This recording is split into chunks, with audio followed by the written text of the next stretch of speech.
Hey, buds, I'm your host, Sam. And I'm your co-host, Brianna. And this is Kush and motherfucking crime.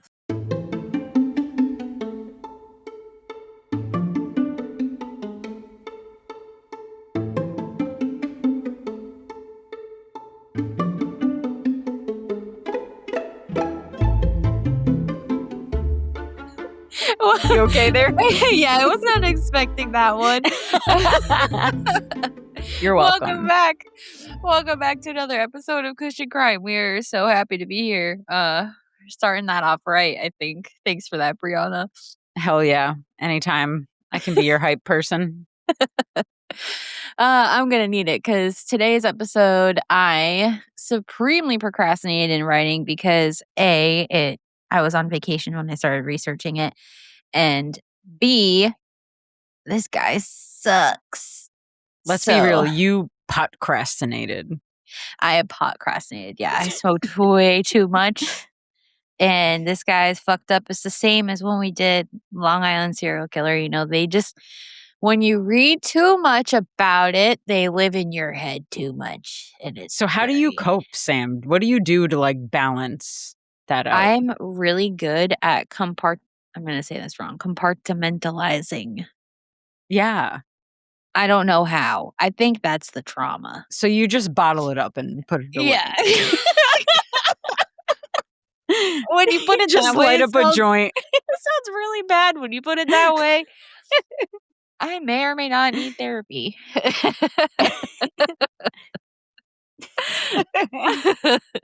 Yeah, I'm really good at just like forgetting everything about it when I'm done. I just kind of like push it from my brain. That's fair. Well, and like doing the episode, I feel like is a way of like getting it out. 100%. Yeah. Yeah, that's a fair point. So you read books for this one to prepare for this? Yes. So I don't want to give too much away. Mm-hmm. So for now, I'm going to just tell you the name of one book, which was the primary source that I used. And that is called The Lost Girls, and it is by John Glatt. And he is like very thorough in this book. And sorry, guys, it's going to be a two-parter because of the thoroughness. I feel like I need to provide that much more information, especially to portray what these girls had gone through. So this is going to be a two-parter for sure. Oh, man. All right. All Two right. parts. 2 parts. Sorry, guys. How was the book? Was it a good read? It was really good. It was really sad. It was hard. It was hard to read. Oh, I'm sorry. It's okay. There you go, compartmentalizing. Just lock it up and put it away. No, yeah, I'm just kidding. Don't do that. It's fine. We'll just shove it in the closet next to the dress I haven't worn in 3 years and lock it up. It'll be fine. It's all good. We'll take it out one day. Just like the dress. One day we'll take it out. We'll air it out at some point. But right now, I mean, we're going to air it out. But I think first, Brianna needs to take it away with the strain of the day. Fuck yeah, let's do this.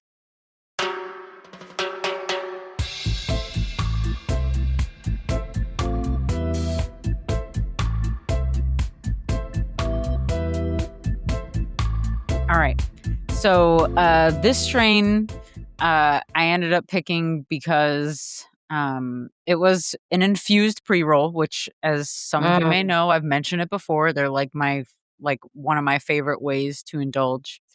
We haven't gotten infused pre-rolls in a while. We've been on having some budget bud lately, which is fine. No shame in that. Economy friendly bud. We appreciate it. It still does the job. But we did some splurging last week and we got some infused joints. And one pack we got was this, Gusherlicious strain, which first of all, it sounds delicious. Yeah, it sounds like it would be juicy. I fucking love Gushers a lot. And when I was an adult, I became an adult and I was like, I can just buy Gushers myself and eat them for dinner. Yeah. So I did that for a while. Ew. Okay. I am okay with Gushers. I don't really like boba for the same reason I don't like Gushers. I just don't like the way they pop. Uh, but I don't think I could live off them. How many packs of Gushers do you think you ate? Oh my god, a lot. Like boxes. Not Oh, like at a man. time. And like to be on like I don't eat that anymore. Like I try not to eat any gelatin, but like especially stuff like that I don't eat anymore. And I'm not a fan of boba either. Yeah. So my taste has matured a bit. Um but this weed strain, these infused joints tasted so fucking good. They were nice and smooth and they Mm. got me fucking ripped. Like, especially after not having them for so long, they tasted so good. So this strain, it's mostly an indica strain. So it's 70% indica, 30% sativa, Mm. respectively. Like that's what it says like on in the literature, but like I was on the couch. Like I was not fucking getting up. Um, I can't even I don't even remember what we did that night. Like we probably like played a board game or like just watched something on TV, but I was like fucking melted in the couch and I felt great. You were like that commercial. Literally like that like stay away like she just lays on the couch all day. That's all she does ever She's, since like, she started melted. smoking weed. Yeah, I mean, hey, it'd be like that sometimes. And you know what? After a long fucking day at work and a shitty like long week, yeah, that's exactly what I want to do. I want to sit on the couch and I want to melt in the goddamn couch. And that's what I want to do. So that's okay. So That's fair. yeah. So that's what I did. This strain is great. So they describe this strain as a mouth-watering bud with a soaring high and superior potency level. Gusherlicious is the perfect choice for any experience. It says experienced patient, but it means experienced Ah. patient who appreciates a classic indica strain. The Mm. taste of Gusherlicious is much like the name implies, with a juicy taste of sweet berry candies accented by hints of spicy black cherries and fresh Kush. Wow. Beautiful. It is beautiful. It sounds like a work of art. It's made by crossing kosher Kush, which I've never even heard of kosher Kush, and gusher strains, which makes sense. Um, but it was fucking great. The one that we had was definitely like a fruity, sweet flavor. And it same with the aroma. It was very sweet and berry. Mm. We obviously didn't break this one up by hand, so the breakup ability I'm not really sure about. Um, but it was fucking kick ass in those infused joints. Those things got me knocked off my ass. They were great. I Um, need some soon. yeah, definitely. It's funny because on this website it says like it may relieve anxiety, chronic pain, depression. It definitely relieved me of any depression. That's for Yeah. sure. It must have Um, limonene in it. that limonene. Limonene. But yeah, this was a great one. Highly recommend if you see it in your local shop. As usual, we always shop local, Mm. and this one, it wasn't around. It like came around. We got some, and then it's been gone. Of So course, hopefully because we can that's get some that more good. soon. But yeah, exactly. Comes in like a nice little like the infused pre rolls come in like a nice little like tin container. Mhm. And this one comes in like a blacked out container. It's really cool. That is cool. Yeah. So yeah, Mm. highly recommend smoking that if you can get your hands on it. Alright, so like we talked about, this case took me some time to get to it, get through it, and, we're seeing it firsthand on this side. Because every time I've tried to pick up this case, something happens to delay us from doing it. So I am so, so ready to get it over with. You know what they say? Don't cry over a glass of spilled milk. Yeah, I know. We're fine. Nobody cried. No Just crying. on the inside. That compartmentalizing is coming into play. There are so many compartments. I was going to say something cool, but I don't know what's got a lot of compartments. So many compartments and she's mentalizing. I don't know. Yeah. Yeah. It's like SpongeBob when he's got the filing cabinets in his brain. Yes. You don't wanna open those cabinets, okay? And the one guy working there who's just worked there for way too long. Yep. Exactly. His hair's a mess. He's drinking nothing but coffee. That's me every day. All right. So today we are going to be talking about Ariel Castro. Now, again, this case took me forever to write because of how fucked up it is. Those of you that already know true crime and have been in the community for a while, you already know what the fuck we're going to be talking about today. And you can understand why this shit just kind of lives in your brain and doesn't go away. Castro is the last name? Like, Yes. oh, okay. Yes. So Ariel Castro was born on July 10th of 1960 in Puerto Rico to Pedro Castro and Lillian Rodriguez. He had 3 siblings, 2 older and 1 younger. His family, at least on his father's side, was very successful. They had multiple businesses throughout Puerto Rico and they were making money. Ariel's father, however, Pedro, was cheating on his wife with the next door neighbor. What? Right. That's crazy. Keeping it close to home much? Right? Like, what if your wife just like looks out the window at the wrong like, come on. Oh, don't Right. tell me that's how this guy got caught. Well, no, but he did get caught, and when Lillian found out, she was obviously pissed the fuck off.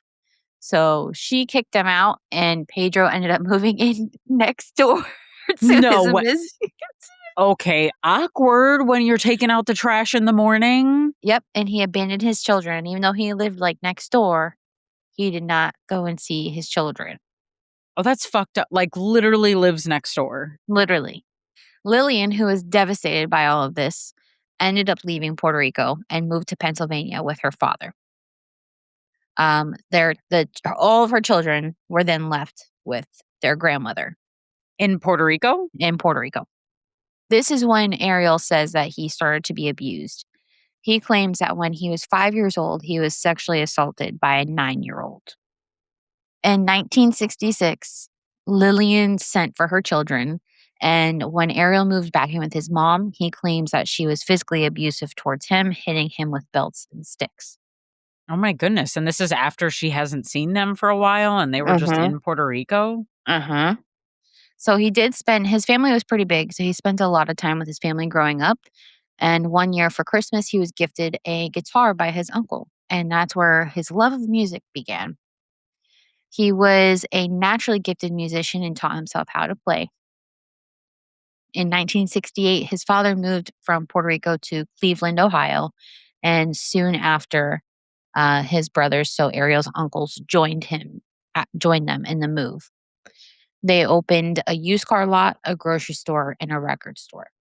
Oh wow. Like jack of all trades. Like a little something for everyone. Exactly. So in 1970, Lillian moved her children to Cleveland to be closer to the rest of Ariel's father's side of the family because, they had money. So she's like, Gotta be close. gotta be close. She's a mom, single mom. What's she to do? In 1973, this is when we first start seeing signs of Ariel becoming the fucking psychopath that he is. So if you felt bad for him at all, don't. Don't. Okay. I'll keep that in mind. Yep. He was suspended from school for grabbing a female student's breasts in 1973. Just like grabbing? Like Yep. just groping? Full on groping.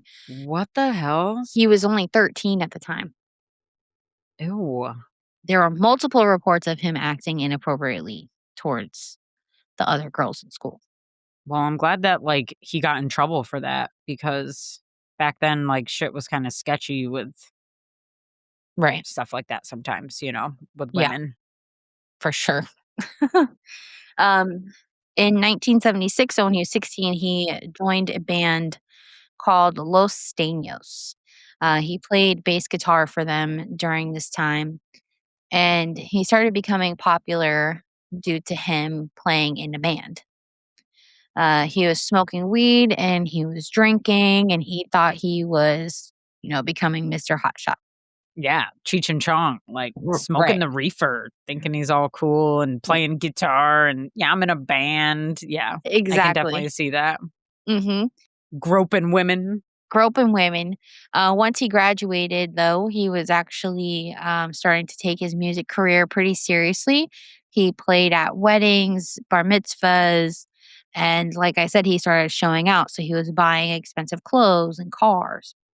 His family moved again, just a couple houses down from where they used to live in 1980.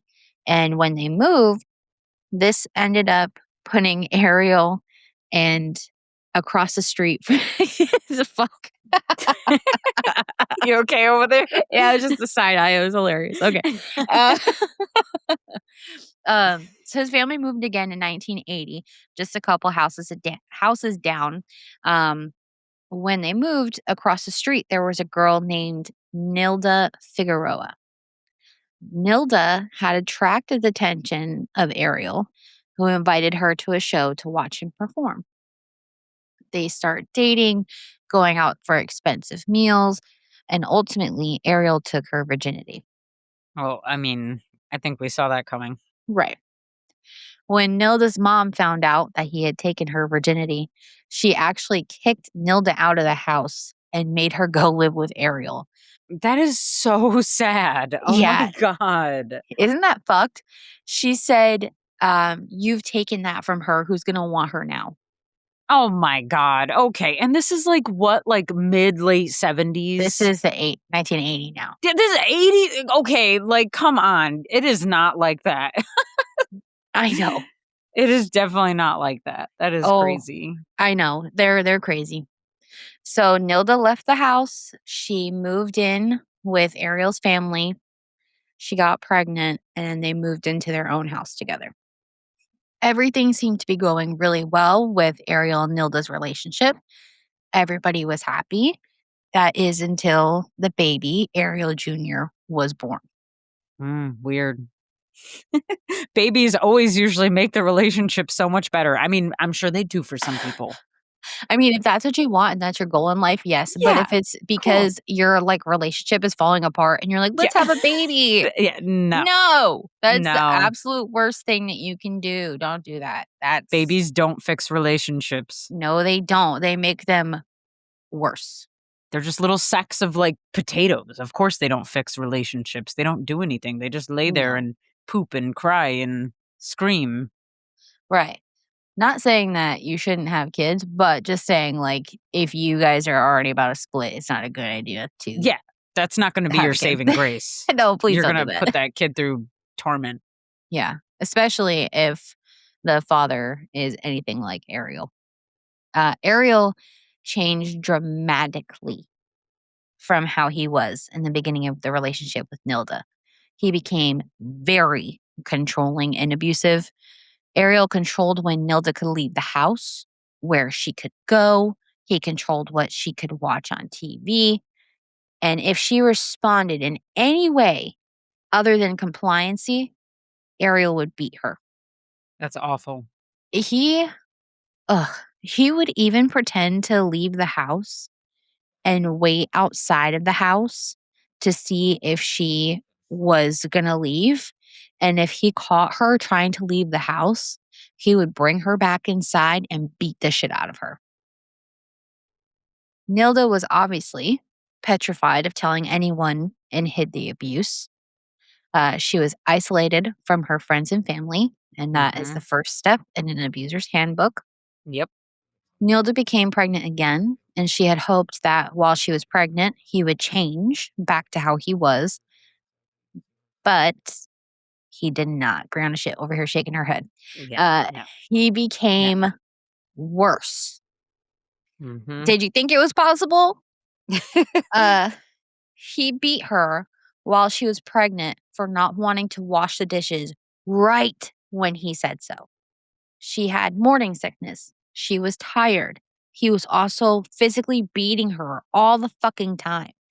Washing the dishes was the last thing that she wanted to do, but he beat her for that. And she's like pregnant. Okay, first of all, like obviously you're not going to beat a pregnant woman, but then like because she's not doing the dishes, like what kind of loser are you? Like Right. you can't even like be a man and step up and like do the dishes for your woman who's pregnant. That you're Right. already like beating the shit out of her. Like you're just gonna beat the shit out of her more. I don't understand. Isn't that crazy? Um, so what's even crazier is that eventually Nilda, Ariel, and Ariel Jr. moved into Nilda's father's house. I think at this time, Angie, which is their second kid and their first daughter, was either pregnant with Angie or Angie was already born. But they moved into Nilda's father's house, and the abuse continued in his house. And he didn't do anything to stop it or help his fucking daughter. At the father's house, that is so terrible. What? What the Why? fuck do you How? mean? Right. He just didn't. He just didn't. Like, what the fuck do you mean? You knew that your daughter was getting abused and you didn't do anything about it. Nothing. Like you couldn't have come up with tried to have a talk with the guy, like Nothing. anything Nope. for your grandchildren. Right. If it was my father and I was under his roof and that man was abusing me, my dad would either ensure that the motherfucker disappeared or that he no longer had hands to do the abusing. Exactly. Yeah. Regardless, when his daughter was born, he escalated again. He got fired from his job. He was doing, like, I think, a metalworking job. And he was spending a lot of time at home with his family. And he got fired because of his shitty attitude, by the way. Because he was home so much more, he was that much more abusive. He would beat Nilda with a metal bar and refuse to let her get treatment until she promised not to call police. I'm just like, girl, you know this is wrong. Like, get out get out of that relationship. Like, it's the 80s. Like, what is it? 80s, 90s? Yeah. Yeah. It's difficult. Yeah. Unfortunately, this pattern of having children getting abused continued over and over. Nilda did try to go to the police a few times regarding his abuse, but fearing retaliation from Ariel, she would always drop the charges. As the years went on, the kids were witnessing this extreme abuse that their mother was suffering from. They tried to protect her, get in the way of Ariel, but that would result in them being beaten as well. Yep. In 1990, Ariel and Nilda had another daughter, and Ariel was fired from yet again another job. He applied to be a school bus driver Oh dear. for Cleveland Board of Ed. Uh, ping that one. He was hired and started in 1991. 1 year later, he bought a house on Seymour Avenue in Cleveland. Seymour Avenue is not the best area to live in. The housing was cheap, and there was a bunch of crack houses at the time, but it was affordable housing, and it was enough to fit the family. So once they all moved into the home, Ariel started making what I'll call modifications. To the house? Yes. Okay. He put padlocks on the outside of doors, Oh Jesus. Okay. turned the basement essentially into a dungeon, and soundproofed it. So scary modifications. Yes, extremely petrifying modifications. He nailed all the windows shut, put a lock on the attic as well. And again, this house and the way he was setting it up, it only made him escalate again. When Nilda became pregnant again, he didn't want the baby. So what did he do? He started beating her and kicking her to force her to abort the baby. Wow. What? He didn't want the baby that bad? That's insane. Did she end up aborting it? No. The baby lived. Yeah. He would lock Nilda inside of the house when he would leave, and he wouldn't let her use the telephone. He pushed her down the stairs numerous amounts of times, broke her nose, ribs, etc. When it came to his daughters, there was never any abuse directed at them. It was just Nilda and his son, Ariel. Like he would abuse him also. Yes. Oh, jeez. Nilda actually, from being beaten so severely and being thrown down the stairs so many times, had a blood clot in her brain that had turned into a tumor. Oh my God. This dude gave her a fucking tumor. And it was inoperable. Oh, what a piece of shit. Mhm. The things just kept going on, no end in sight. Police did get involved again, and Nilda was gathering the strength to testify against him, but he threatened to kill her and the kids if she did. So did the police get involved like because of the school, or did she get them involved, or did the neighbors get them involved? Pretty much the neighbors, and then when she would show up to the hospital, they would ask her what happened, and she would say, "This is what happened." But then ultimately, when it came for her to press charges, she either didn't do it or she was scared because of the threats that he made and the abuse that she had been through. In her mind, he's not gonna, like, that's something he would genuinely do. Yeah. Like, he would genuinely kill her and the Yeah. kids. Like, that's what she thought. Well, yeah, and then, like, if for some reason the fucking charges fell through or some bullshit happened in court Right. and she's still stuck with him in the real world, Right. what is she gonna do? Right. Exactly. She'd have to go into, like, fucking witness protection. This dude would not quit. Nope. Right on the money there too.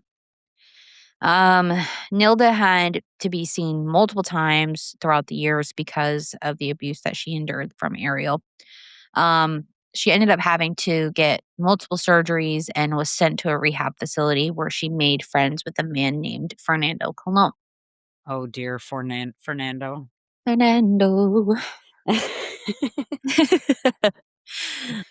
Fernando offered her to help get away from Ariel, and he was even willing to bring all of the kids in as well. And Nilda accepted the help and moved in with him. Oh, wow, that's very brave of her because that's really, really fucking scary. Very scary. And Ariel was unaware that she was leaving when she left, and he didn't know where she was, had no idea how to contact her. That is until one of his daughters, Emily, who we'll be speaking a lot about later, called him from the house phone. What? From the house that they were staying at? Yep, Fernando's house. No, Emily, why? She doesn't know. She's a child. She How wants to young talk to was her she? dad. I don't remember the year this was, but I can find that out for you and have it for next part. But she wasn't that, like, old. Like, Like she was like she under 10? I think she was probably within that range, maybe like 13 or so. Okay. Oh, girl. No. Yep. So Ariel, again, was unaware. Obviously, he was angry as fuck because to him, Nilda is his property. Mhm. So when he shows up at Fernando's house and is demanding she comes out, demanding she returns back to him, threatening, going crazy. And Fernando basically says, "Fuck off, go away." And she said, "I'm done. I'm leaving you. And I think I'm going to marry Fernando." Oh. Oh, wow, good for her. She says that to him? Uh huh. Whew. Yep. But Ariel, as you've even alluded to, does not let things go that easily. No. No, those men are sick in the head and they're determined and they want what they want and they'll do whatever it takes. They don't care about getting arrested. They don't care about looking crazy. They don't care about none of that shit. Hmm. Firstly, he started to turn the kids against Fernando. Like I said, he started showing up at the house unannounced, demanding to take his children out, calling the house all the time just to get a rise out of them. And like I said, Fernando was not having any of this shit, and he demanded that he left the family alone. When Fernando did that, Ariel vowed to destroy Fernando and Nilda's life. No, this poor woman. In 1996, Fernando filed a complaint against Ariel for trying to run him over with his car. Oh man. No action was taken by police at this time. I wonder why. He was just a slippery snake. Yeah. This is a common theme for Ariel. On January 22nd, 1997, Nilda was granted full custody of the children, and Ariel lost visitation rights as well. Just for context here, as we continue the story, the names of Ariel and Nilda's children are Ariel Jr., who is the oldest son, Angie, Emily, and Arlene. And that was all descending age as well. Okay. In 2000, Ariel started dating a woman named Lillian Roldan. She was 16 years younger than him. Oh. Yeah, gross. Ew. But she really liked him anyway. Lillian, She thought she did at least. right, right. Lillian, who shared the same name as his mom, gross, would play would watch him play bass with the band he was in at the time, and she was smitten. I just rolled my eyes so hard. I wish you guys could have saw. Yeah. Ew. They dated. Everything was going well with them. By her accounts, he never abused her the way that Nilda had suffered abuse. Right now, we're going to take a smoke break and Smoke break sounds good. Let's light it up. smoke break, light it up, and listen to a brief word.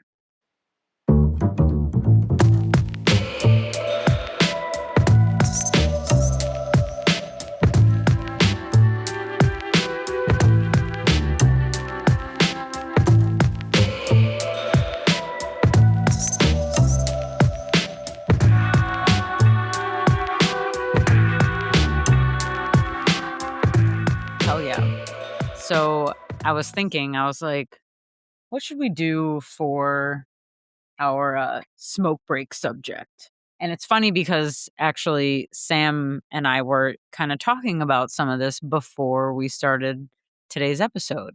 So I was thinking that we could have a little talk about what are some of your favorite smoking devices or accessories that you've come across and that you've seen in your years of smoking. Yeah, that's a good subject. Leave us a comment with your answer. For Definitely. me, there was this Zong, and it was a steamroller Zong, and it was owned by people I can't say their name of, but uh, it was owned by one of my friends. They had the whole smoking room in their house. I fucking loved it there. We used to bake that whole room out. There A would pass like smoking room? yes, it had. I wish I could call them out on this, but they had like a whole room dedicated to smoking. It had couches and stuff in it. They had in their closet like a display case with all these different pieces on it. And they had like collections of pieces. And one of the pieces that they had was this giant steamroller Zong, and the bowl head was like 2 inches across. That's so extra. It was so I have been looking forever for something that is similar to that thing because the way that thing hit, whoo, Just like whoo. giant, just like a Yeah, it was giant. probably like at least a foot and a half long steamroller Zong. So holes on both sides, big bullhead in the center, and it goes in a Z shape. And I don't know, something about that Z shape got me zucked up. That's awesome. So that was my favorite I've ever smoked out of. What So about you? did you smoke out of it? Yeah. Yeah. Yeah. Oh, that's dope. That's Yeah. dope. It was nice. Me personally, I've had a lot of pieces. A lot of pieces, a lot of glass pieces. And I've had a Yeah. lot of pieces that have broke. Yep. As soon as you name it, they break. Yeah. Oh, yeah. Mm-hmm. Yep. I did have one bowl. So my favorite bowl ever. So, okay. So wait, before I go into the bowl, I've had a lot of pieces that have broken, and all of them I have never broken myself. It's always other fucking people that break them. You know who you are. And they blame it on the cats. They blame it on. Oh, I also know who this is. But, like, okay, sure, whatever. The cat rubbed against it, whatever. It was in the shape of an ice cream cone. So to be fair, it wasn't very stable anyway. But anyway, my favorite bowl I had for years and years. It was just this little handheld bowl. I had a little pouch that it went in, and it went with me everywhere. And his name was Mr. Folgers. Oh, like the coffee. Like the coffee. Oh. And okay. the reason, so I didn't even name him Mr. Folgers, but I had this bowl, and it was like a nice thick glass. Like a lot of the bowls now, they make them with like that really thin. Yeah, I hate like it. It looks nice, but as soon as it taps something, it fucking cracks or it breaks, and or it chips, and that's it. This bowl I had dropped so many times, and it had, the bag it was in got thrown around, and it was fine. It was a nice thick bowl. A friend of mine named him Mr. Folgers because we were trying to come up with a name for him. We were watching Pineapple Express. There's that scene where I don't know what the actor's name is. He's Daryl from The Office to me. So Craig Robinson. Yeah, Daryl from The Office. He's like, when he sees Saul, James Franco, he's like, "Oh, look at here, Mr. Folgers." Sup, sir? Because he calls him Mr. Folgers because he hit him with the coffee pot. Okay, we all know the movie. We all know the movie. If you're here, you probably know the movie. I hope so, and if not, you better fucking get to it, man. But yeah, a friend, we were like, "What do we name this bowl?" And then he looks at it and he goes, "Well, look here, Mr. Folgers." So the bowl was Mr. Folgers. And I had him for so long, years, like 10 years. I don't know. It's the longest piece I've definitely ever owned that I used on like a regular fucking basis. I scraped the resin out of that thing so many fucking times. Like, oh my God. I've had so many memories with that bowl. And it came to its demise one day. Yeah, I figured that's where you were going with that. At my hand. It was the only piece that I have ever broken myself in my entire smoking life. That's crazy. I blame it on the tile floor at Denny's because I was working at Denny's at the time. I always forget that you used to work at Denny's. What's so funny about me working at Denny's? Nothing. It just makes me think of the video. He's like, "What's up, Denny's?" It's like has a concert at Denny's. Listen, I've had some good memories at Denny's, all right? Hey, there's nothing wrong with Denny's. I remember your stories about Denny's. Maybe that's another smoke break. I was gonna say that's another. I have a list of smoke break topic ideas. But yeah, so I broke Mr. Folgers, and it made me really sad. And me and my friend celebrated his life by scraping the shit that we could out of what was left over, and we smoked it for some reason. Ew, resin. Yup, it was desperate as fuck. But we missed Mr. Folgers, and Mr. Folgers will live on forever in this episode. Yes, rip Mr. Folgers. So yeah, that was my favorite smoking device. The accessory that you showed me earlier was pretty cool, though. Oh yeah. So I went on this website that I'm not going to plug because they didn't want to talk to us.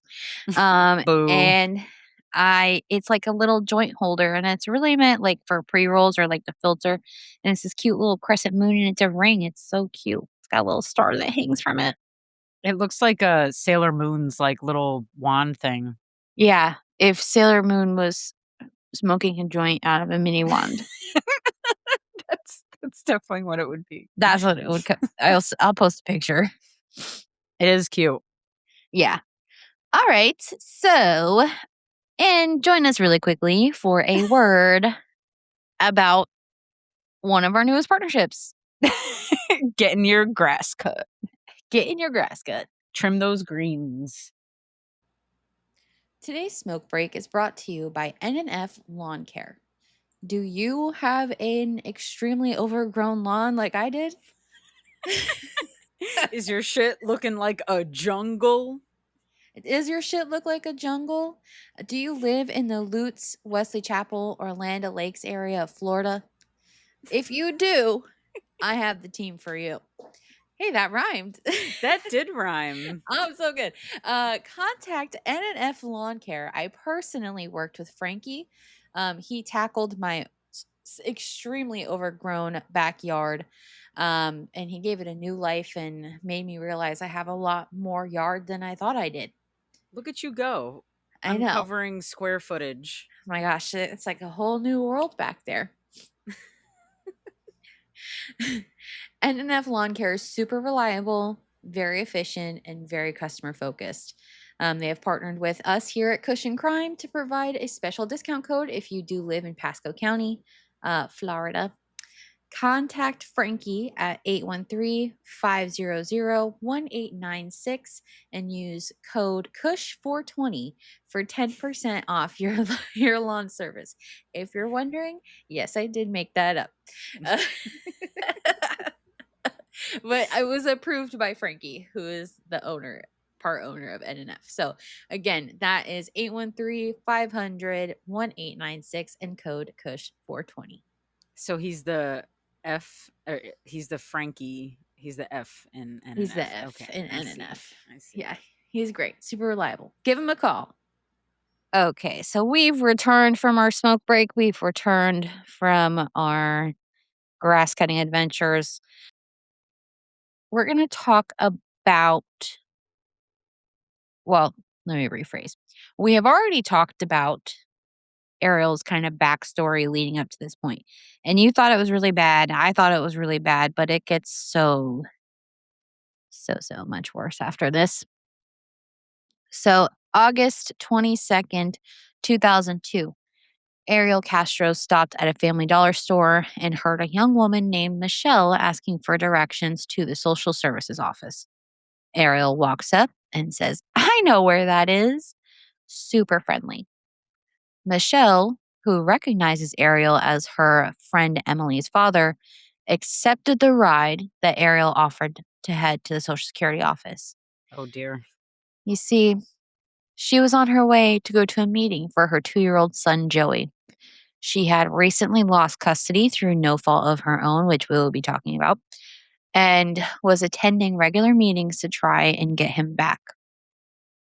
So she was desperate to make it on time to prove that she was a good mother and that she deserved to have Joey in her custody.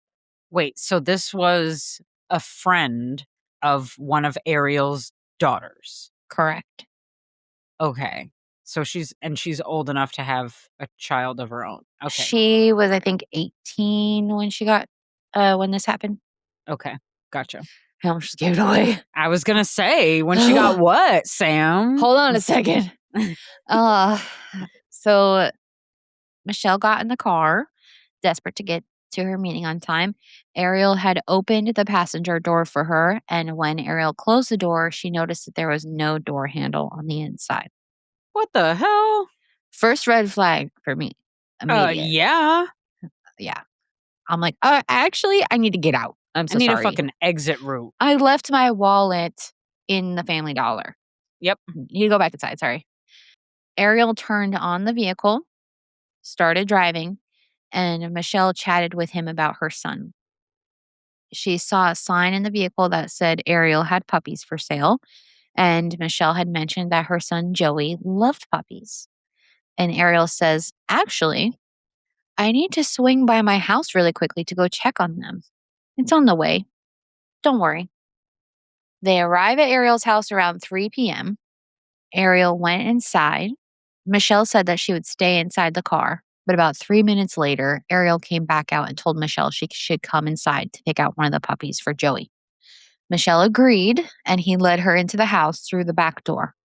Oh my God. He lured her with the puppies. No.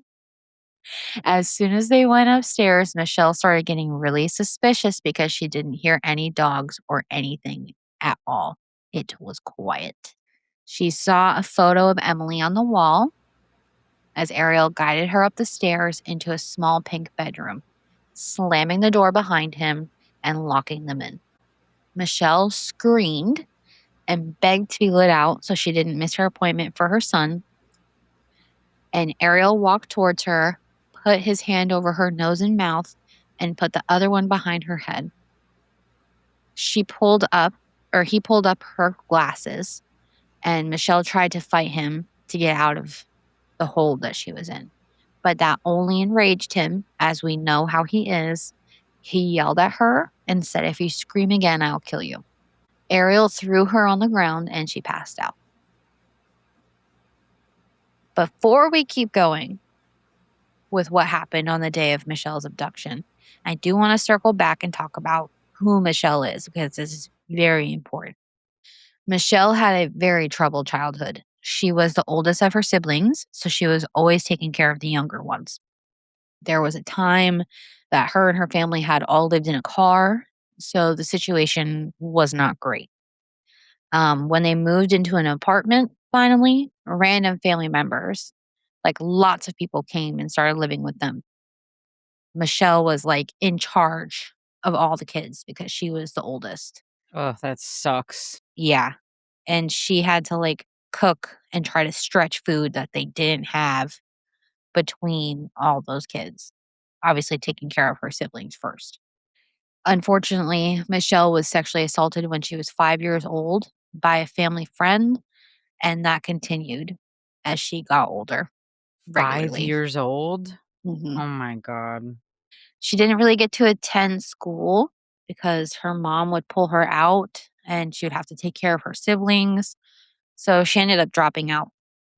She ran away from home at 13 years old and was sleeping on benches and staying warm in trash cans. Damn. It's so fucked up. That's so fucked up. I don't blame her for, like, wanting to leave home, but at the same time, damn, girl, you gotta find somewhere to go. Right. At that point, some drug dealers had recruited her to sell drugs and they had set her up in an apartment, and they made sure she was taken care of. So she was feeling pretty confident. But when the drug dealers got busted, she was right back out on the street. While she was on the streets, someone had alerted her father that they had seen her on the street, and her father comes, finds her, beats her, and brings her back home. 'Cause that's gonna make her wanna stay at home. Right. This was unfortunately how Michelle grew up. Pretty much in hell, forced to help raise children that weren't hers. At 17, she became pregnant. Her father ended up leaving the family when she was around 5 months pregnant. Michelle did have her son, as you already know. His name is Joey in 1999. He was a beautiful baby boy, and she was just determined to set herself straight so she could take care of her son properly. One day, her mom, who had gotten a new piece of shit boyfriend, was supposed to be watching Joey. When Michelle returned home, she saw that her mom's shitty alcoholic boyfriend was watching him and not her mom. Michelle was obviously not happy, but furthermore, was not happy when this motherfucker got up and tried to start making sexual advances on Michelle. Ew. When Michelle said, "Fuck you, not happening," this dirtbag grabbed her son Joey's leg, twisted it, and broke it.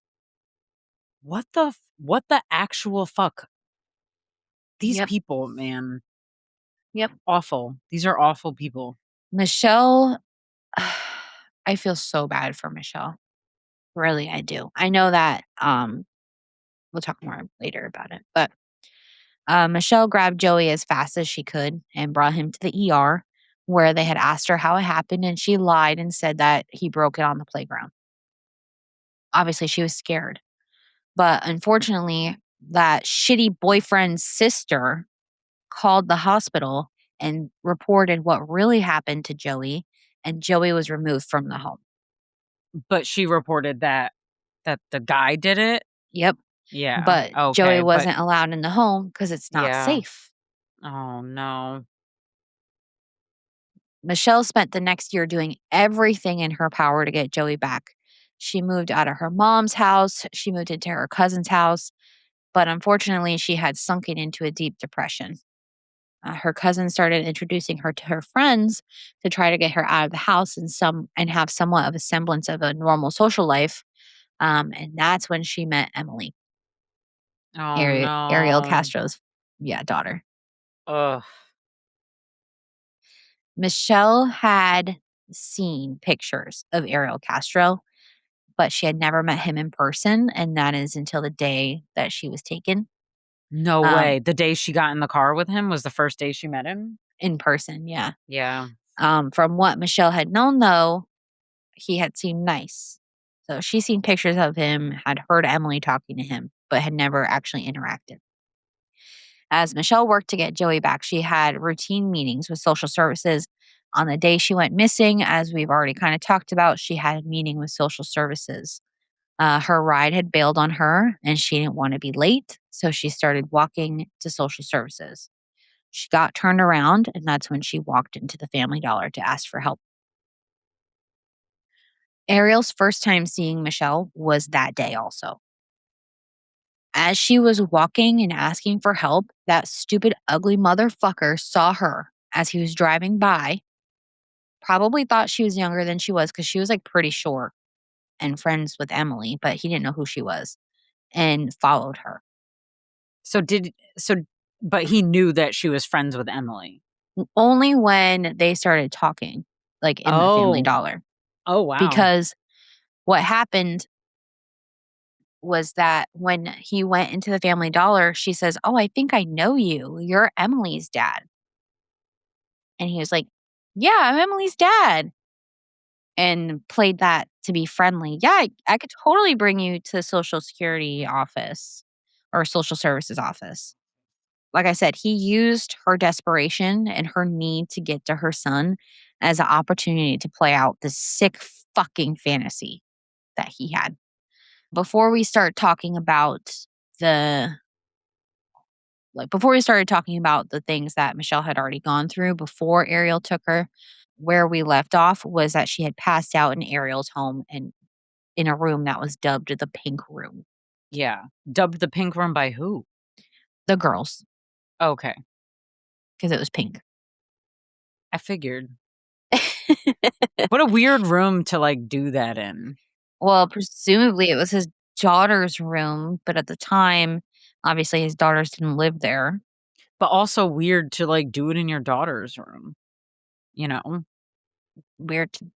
Yeah. I mean, weird to do it any like, it's not cool to, like, murder people anyway, but, like, to be like, "The pink room, like, my daughter's room is where I wanna do it," is, like, even more Gross. psycho. Yeah. Yeah. So when Michelle came to in Ariel's house, Ariel was standing over her. And you guys, this is gonna get gross. If you want to skip, go ahead. I would want to skip. This is gonna get disgusting. Um, he was standing over her. He ordered her not to move, took her purse, threw it against the wall, and then went in the next room. While he was gone, Michelle took a second to look around and take in her surroundings. The room she was in had two large metal poles set up on either side of the room and had a cable strung between them. When Ariel returned, he had a stool and extension cords and ordered Michelle to lay still. Michelle did not listen. She started to try and get up, and Ariel was like reassuring her that if she laid still and listened to what he had to say, she was going to be okay. Oh, yeah, because that seems to check with how the scene is playing out. Right. And Michelle did not want to hear that shit and didn't want to believe him, obviously. And she began trying to kick him hard. He unfortunately was too strong for her, and he tied her ankles with the cords so tight that they went numb. Then he grabbed her wrists, put them behind her back, bound them together, and then wrapped the remainder of the extension cord around her neck. What the fuck? He then took out his little meat and masturbated over her as she laid out on the ground.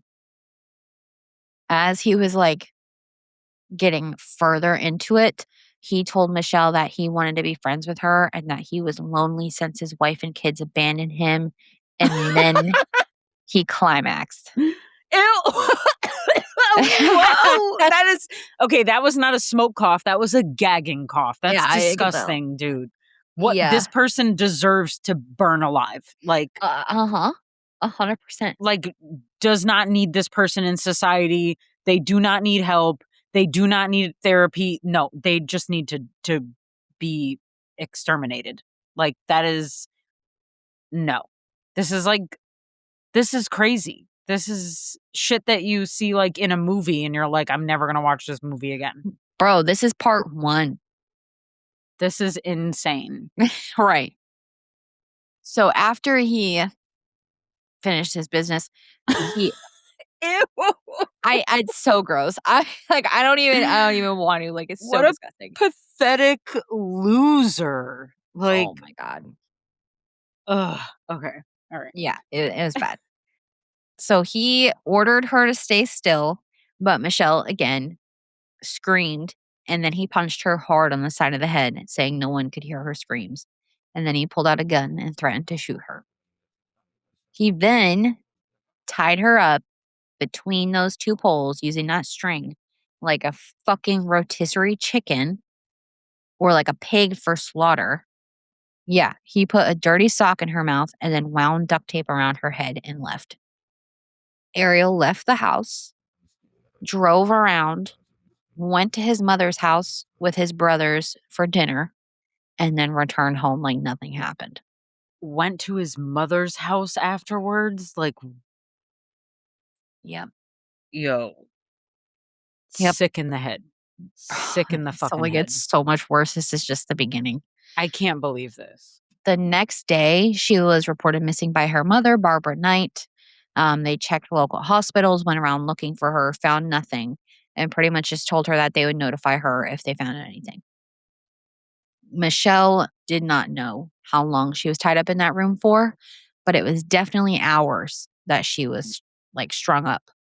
She wet herself multiple times because she had no other option. And Yeah. she was starving and she was thirsty. Eventually, Ariel returned to force feed her a McDonald's Egg McMuffin. Ew. Yeah. In order to do that, he removed the duct tape around her mouth. She started screaming loud and tried to fight him off. Ariel grabbed her jaw and then held her mouth open and ordered her to eat.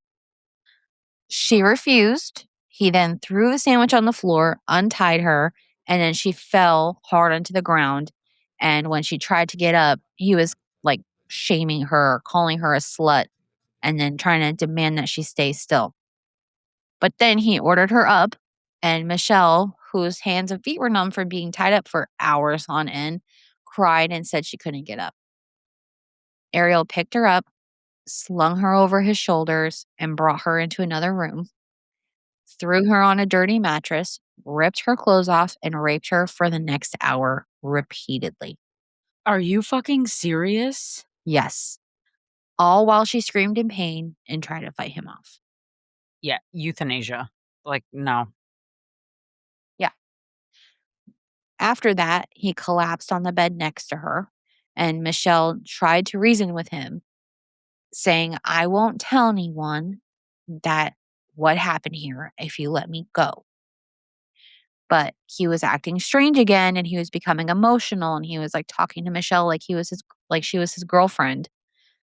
Then he got out of the bed, threw some dollar bills on her and told her that he was paying for her services. What the fuck?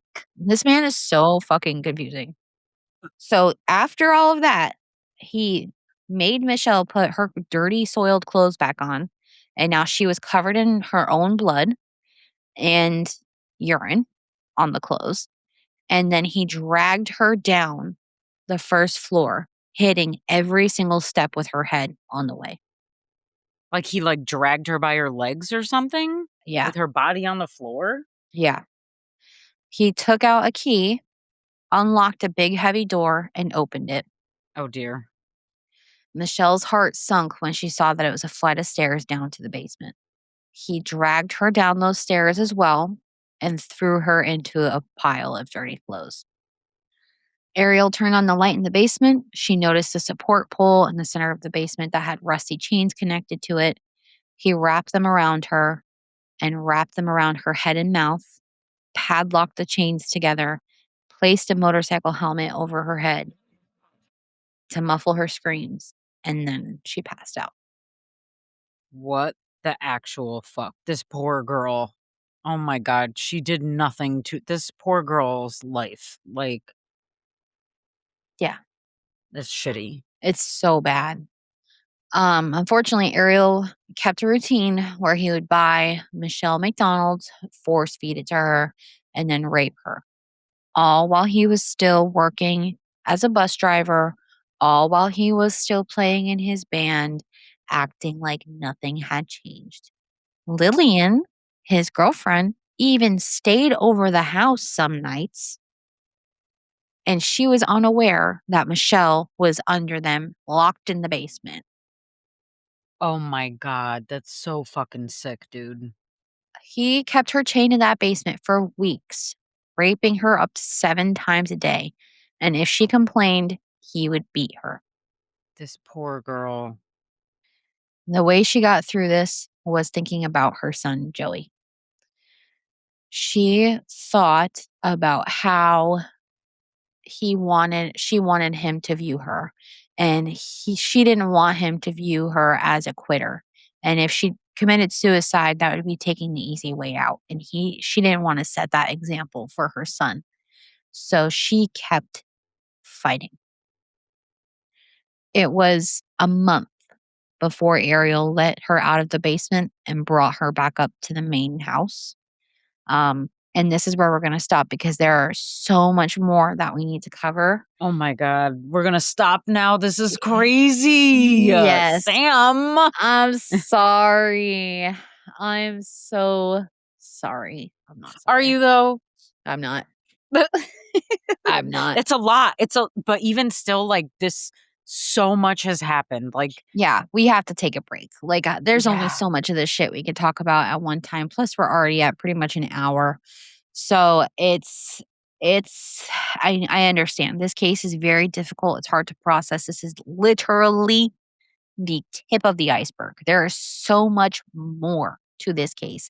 This is why it took me so long. This is why I was hesitating. This is why I didn't want to do it. That's why it feels cursed. Every time I try to do it, something gets in the way.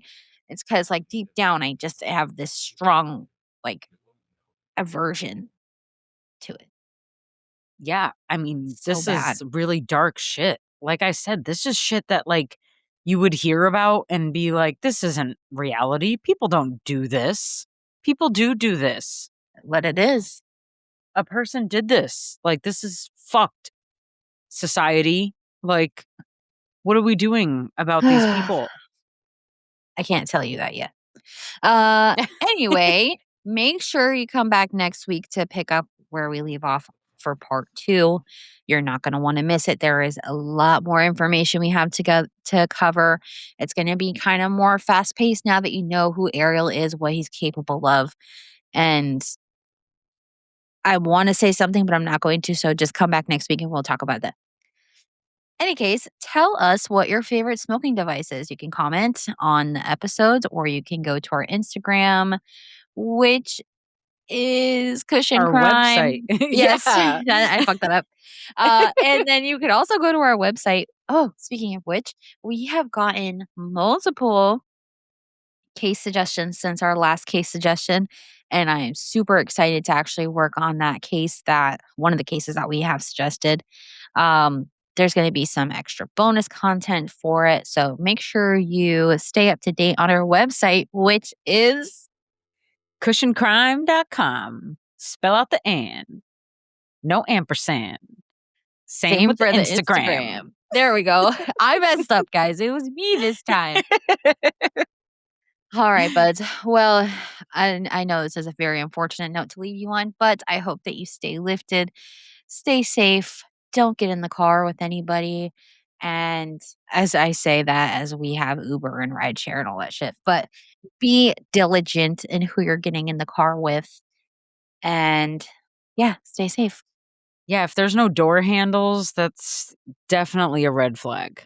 Yeah, but, he grabbed the door. Like, talking about it, he opened the door for her, and So she she went wouldn't to see. right, she went to Yeah, get in, because think about it, if you opened your own door and went to grab it to close it, you would see that, and I would of get out course. right then and there.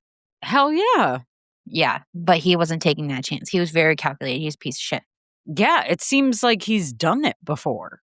Like, shit is crazy. Stay safe out there, guys. Stay safe. We love you. Goodbye. Bye.